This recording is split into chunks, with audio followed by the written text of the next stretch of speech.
Good evening সবাইকে। তো এখন বাজে প্রায় 8:30। তো আজকের ব্লগটা এখান থেকেই স্টার্ট করছি। আজকের ব্লগটা একটু স্পেশাল হতে চলেছে। আর আজকে ছিল এটা আমার আউটফিট। এদিকে আমি আর কিট্টু দুজনে রেডি হয়ে একদম বেরিয়ে গেছি রাস্তায়। তো কিট্টু একটু কান্নাকাটি করছিল অ্যান্ড ফাইনালি কিট্টু একটু হেসে দিয়েছে। তো এবার আমরা রেডি হয়ে গেছি তো অনেকক্ষণ আগে। তো এবার আমরা বেরিয়ে গেছি আমরা আজকে যাচ্ছি ক্রিস ক্রসে। আর যাচ্ছি কেন সেটা হচ্ছে আজকে আমার মামা আর মামির অ্যানিভার্সারি ছিল। তো সেটা সেলিব্রেশন করতেই আমরা যাচ্ছি ওখানে। আর এই রেস্টুরেন্টটা একদম আমাদের বিটি রোডের অপোজিটেই রয়েছে। তো রেস্টুরেন্টে চলে এসেছেন। রেস্টুরেন্টের অ্যাম্বিয়েন্সটা তো ভীষণই ভালো। আর রেস্টুরেন্টটা হচ্ছে 7th ফ্লোরে। তো ওখান থেকে বাইরেটা আরও বেশি সুন্দর লাগে।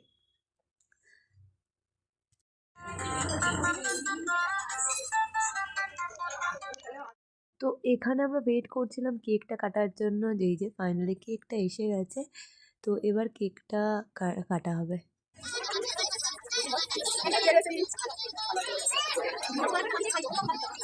এখানে আমাদের কেক কাটা কমপ্লিট হয়ে গেছে, and আমাদের স্টার্টারও চলে এসেছে। তো ফার্স্টে ছিল হচ্ছে ক্রিস্পি চিলি বেবিকর্ন, তারপর ড্রাই চিলি চিকেন ছিল, তারপরে আর একটা কিছু ছিল সেটার নামটা আমি এখন ভুলে গেছি।